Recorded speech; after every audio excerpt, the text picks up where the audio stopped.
नमस्कार विद्यार्थियों, एडुझा परिवार में आपका बहुत बहुत स्वागत है।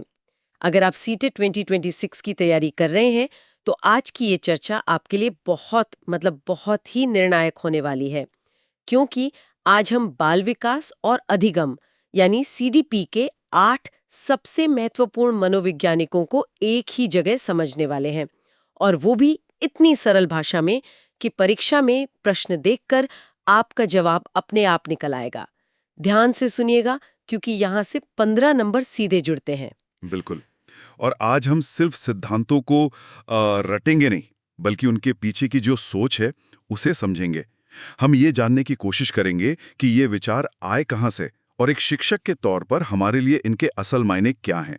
हम हर मनोवैज्ञानिक के सिद्धांत को, उनकी पहचान, उनके मुख्य विचार, एक आसान सी ट्रिक और सबसे जरूरी सीटीईटी परीक्षा में सवाल कैसे बनते हैं उस नजरिए से परखेंगे। तो चलिए इस सफर की शुरुआत उस नाम से करते हैं जिसके बिना सीडीपी की कल्पना भी नहीं की जा सकती, जीन पियाजे।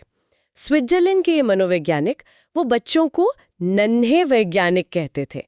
ये सुनने में तो बड़ा सरल लगता है, लेकिन उस दौर में ये एक क्रांतिकारी विचार था, है ना? बहुत क्रांतिकारी, क्योंकि उस समय माना जाता था कि बच्चे मतलब खाली घड़े की तरह होते हैं और बड़ों का काम है कि बस उनमें ज्ञान भरते जाओ। पियाजे ने इस पूरी धारणा को ही पलट दिया। उन्होंने कहा बच्चा खाली घड़ा नहीं है, बल्कि एक सक्रिय खोजकर्ता है। वो अपने ज्ञान का निर्माण खुद करता है। अच्छा। वो दुनिया से जुड़ता है, चीजों को छूता है, उन्हें तोड़ता जोड़ता है और इसी प्रक्रिया में सीखता है।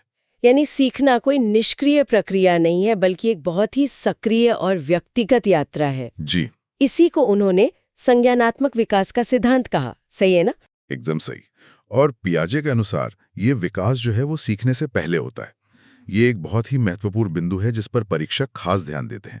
मतलब बच्चा पहले मानसिक रूप से एक खास स्तर पर परिपक्व होता है और फिर ही उस स्तर से जुड़ी चीजें सीख पाता है। इसीलिए उन्होंने विकास की वो 4 मशहूर अवस्थाएं दी हैं: संवेदीगामक, पूर्व संक्रियात्मक, मूर्त संक्रियात्मक और औपचारिक संक्रियात्मक। तो फिर इसे याद रखने की एक आसान ट्रिक हो सकती है। पियाजे इज इक्वल टू बच्चा सक्रिय निर्माता प्लस अवस्थाएं। अब यहाँ से परीक्षा में सवाल कैसे उलझाते हैं? सवाल सीधे सीधे अवस्थाओं की विशेषताओं से आते हैं, जैसे वस्तु स्थायित्व यानी ऑब्जेक्ट परमानेंस। जब हम बच्चे से लुकाछिपी खेलते हैं ना और चेहरा छिपा लेते हैं, तो छोटे बच्चे को लगता है कि हम सच में गायब हो गए। लेकिन कुछ समय बाद वो समझ जाता है कि चीजें आंखों से ओझल होने पर भी मौजूद रहती हैं। तो पूछा जाता है, ये समझ किस अवस्था में आती है? जवाब है संवेदीगामक। अच्छा, और वो संरक्षण वाला कॉन्सेप्ट? हाँ, कॉन्जर्वेशन। यानी अगर एक चौड़े ग्लास के पानी को लंबे ग्लास में डाल दें तो भी पानी उतना ही रहता है। ये समझ मूर्त संक्रियात्मक अवस्था में विकसित होती है। यहाँ बच्चे अक्सर एक गलती करते हैं। पियाजे के अनुसार शिक्षक की भूमिका सिर्फ ज्ञान देने वाले की नहीं, बल्कि एक मार्गदर्शक, एक फैसिलिटेटर की होती है, जो बच्चों को खोज करने का माहौल देता है। तो पियाजे के हिसाब से बच्चा अपनी दुनिया की खोज में एक अकेला वैज्ञानिक है। लेकिन क्या कोई वैज्ञानिक समाज के बिना काम कर सकता है? शायद इसी सवाल ने लेव वाइगोत्स्की को प्रेरित किया होगा। क्या बेहतरीन तरीके से आपने दोनों को जोड़ा है। यही तो इन दोनों के बीच का मूल अंतर है। रूस के मनोवैज्ञानिक वाइगोत्स्की ने कहा कि विकास अकेले में नहीं होता, ये समाज, संस्कृति और भाषा के साथ अंतःक्रिया करके होता है। उनका सामाजिक सांस्कृतिक सिद्धांत पियाजे से ठीक उल्टी बात कहता है कि सीखना विकास को आगे बढ़ाता है, न कि विकास सीखने का इंतजार करता है। अच्छा, तो उनके सिद्धांत में समाज और भाषा सबसे बड़े उपकरण हुए। मैंने उनके 3 बहुत महत्वपूर्ण विचारों के बारे में सुना है: जीपीडी, स्कैफोल्डिंग और एमकेओ। ये अक्सर छात्रों को बहुत उलझाते हैं। चलिए इसे एकदम सरल बनाते हैं। ये तीनों विचार एक दूसरे से जुड़े हुए हैं। सबसे पहले है एमकेओ यानी मोर नॉलेजेबल अदर। कोई भी इंसान जिसे किसी विशेष क्षेत्र में बच्चे से ज्यादा पता हो। ये शिक्षक या माता पिता ही नहीं, बल्कि वो छोटा दोस्त भी हो सकता है जिसे वीडियो गेम बेहतर खेलना आता हो। अब आता है GPD, zone of proximal development. ये सीखने का वो जादुई दायरा है जहां एक काम बच्चा अकेले तो नहीं कर सकता, लेकिन किसी एमकेओ की मदद से कर सकता है। और वो मदद जो अस्थायी होती है, जो बस एक संकेत के रूप में होती है, उसी मदद को स्कैफोल्डिंग कहते हैं। पहाड़ या मचान? बिल्कुल, जैसे साइकिल सिखाते वक्त पीछे से पकड़ना और फिर धीरे धीरे छोड़ देना। वाह, ये तो अब एकदम साफ हो गया। तो वाइगॉत्स्की को याद रखने की ट्रिक होगी वाइगॉत्स्की इज इक्वल टू समाज प्लस सहयोग प्लस भाषा।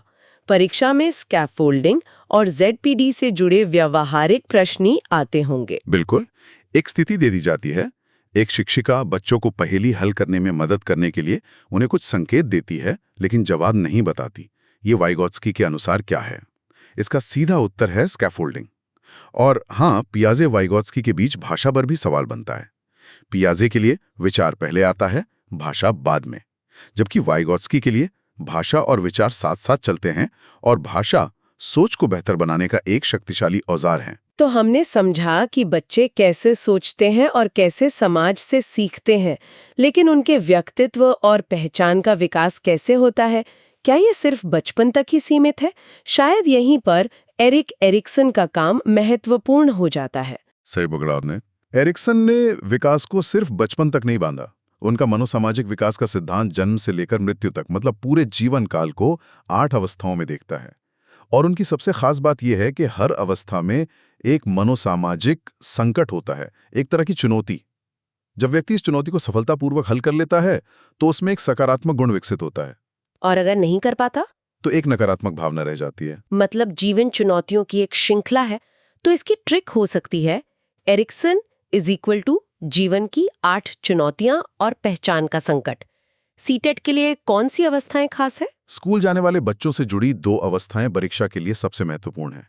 पहली 6 से 12 वर्ष की उद्योग बनाम हीनता, इंडस्ट्री वर्सेस इंफीरियोरिटी।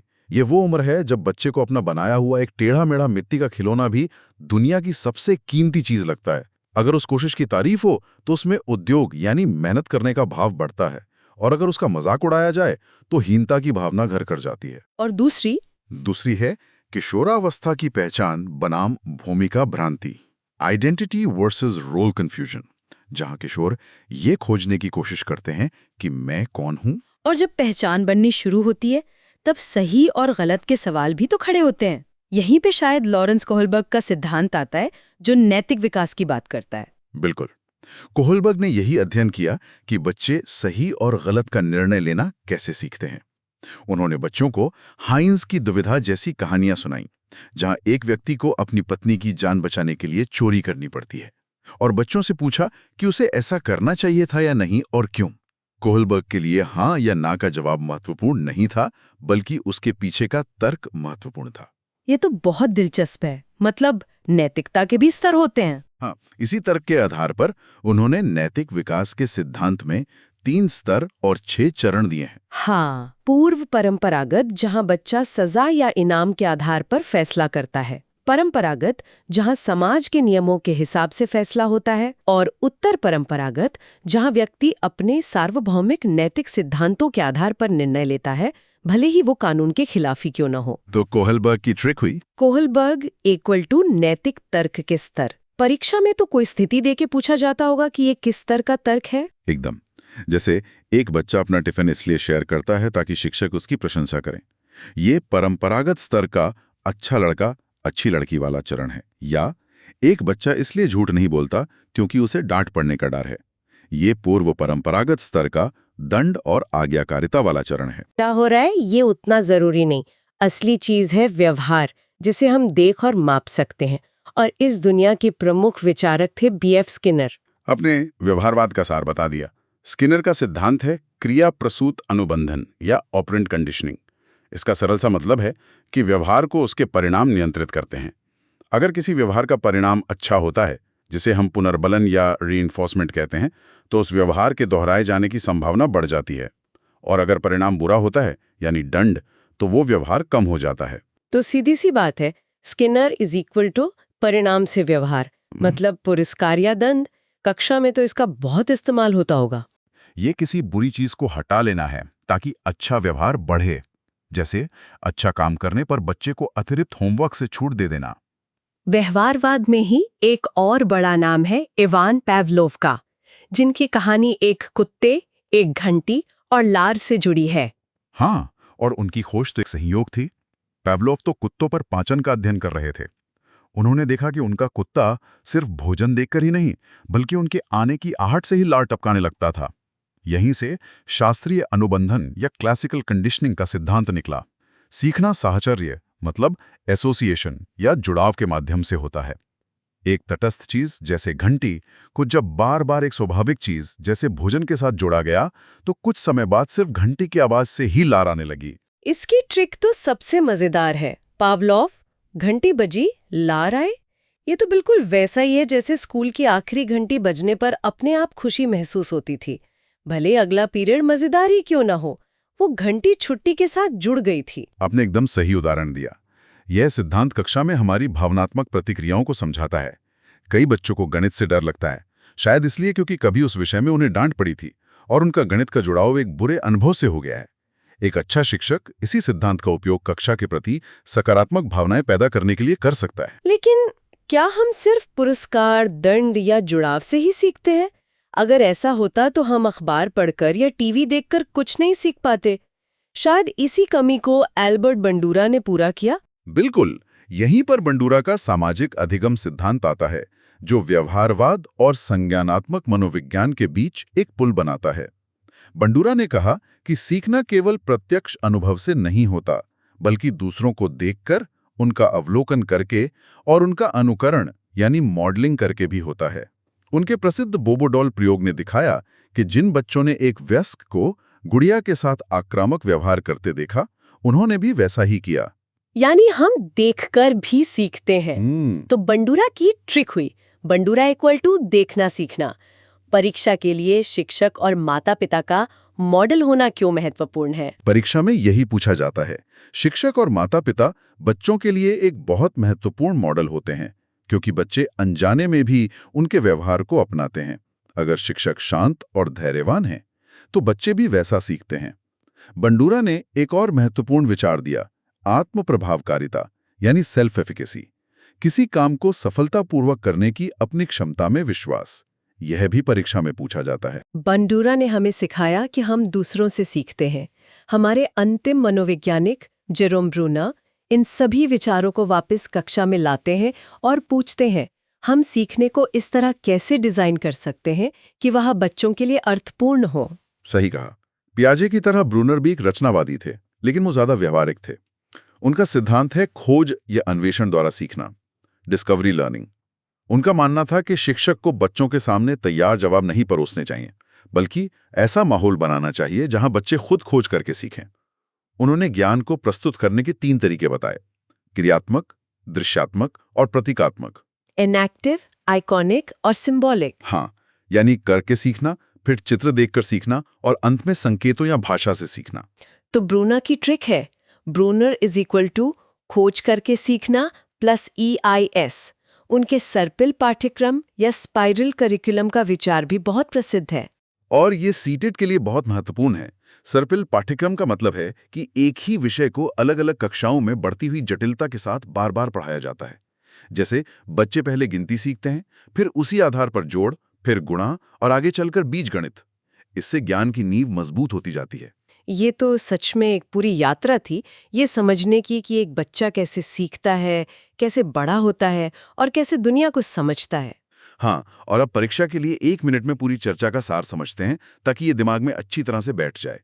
पियाजे, सोच का विकास, वाइगोत्स्की, समाज से सीखना, एरिक्सन, जीवन की चुनौतियां, कोहलबर्ग, नैतिक सोच, स्किनर, परिणाम से सीखना, पावलव, प्रतिक्रिया से सीखना, बंडूरा, देखकर सीखना और ब्रूनर, खोज से सीखना। अगर ये क्रम और इनका मुख्य विचार याद है, तो सीटेट में CDP किसी को रोक नहीं सकता। ये बहुत ही उपयोगी था। अगर आपको ये जानकारी उपयोगी लगी हो, तो इसे दोबारा जरूर सुनिए ताकि हर एक सिद्धांत स्पष्ट हो जाए। एड्यूझा पर आपको सीटेट के लिए फ्री नोट्स, MCQs और मॉक टेस्ट बिल्कुल सरल भाषा में मिलेंगे। सीखते रहिए, मेहनत करते रहिए, सफलता जरूर मिलेगी। और जाते जाते एक विचार के साथ आपको छोड़ता हूं, क्या ये सभी सिद्धांत एक दूसरे के विरोधी हैं, या एक आधुनिक शिक्षक इन सभी सिद्धांतों से कुछ न कुछ लेकर एक बेहतर कक्षा का निर्माण कर सकता है? इस पर सोचिएगा, आपकी समझ और भी गहरी होगी।